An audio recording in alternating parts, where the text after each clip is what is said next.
Pole અને હમીરપુરા ગામે નવો રસ્તાનું ખાતમુહૂર્તમાં આવેલા આપણા 138 વિધાનસભાના ધારાસભ્ય શ્રી જયંતિભાઈ રાઠવા સાહેબ, પ્રદેશ યુવા મોરચાના ઉપપ્રમુખ મુકેશભાઈ, આ જિલ્લા પંચાયતના સભ્ય શ્રી સુરતનભાઈ, જયંતિભાઈ, તાલુકા પંચાયતના ઉપપ્રમુખ હરેશભાઈ, ડુંગરસિંહભાઈ, મહારાજશ્રી અને આ ગામમાં મારા વડીલો, મારા ભાઈઓ,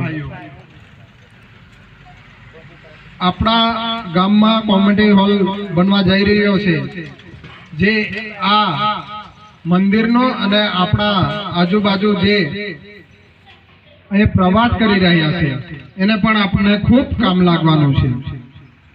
આપણે બહુ સમયથી રાહ જોતા હતા, સરપંચ શ્રી પણ આગ્રહ કરતા હતા કે અમારા ગામમાં કોમેડી હોલ આવે અને અહીંયા જે પરિક્રમા કરે છે એ લોકો માટે પણ કામ લાગે એવું આપણા ગામમાં આવવું જોઈએ અને આપણા ગામમાં આવી ગયું છે. આપણા રસ્તાની વાત કરીએ તો આપણા હમીરપુરા ગામમાં ખૂબ સારી રીતે રસ્તો બનવા જઈ રહ્યો છે. એનો આપણે પૂરો ઉપયોગ કરીએ. સારો રસ્તો બને એ આપણે ધ્યાન આપવાનું છે, આપણે જોવાનું છે અને સારા રસ્તાનો આપણે પૂરો ઉપયોગ કરવાના છે. આગળની માહિતી આપણા ધારાસભ્ય શ્રી જયંતિભાઈ રાઠવા સાહેબ આપણને ખૂબ સારી આપવાના છે. આટલું કહીને મારી વાણીને વિરામ આપું છું.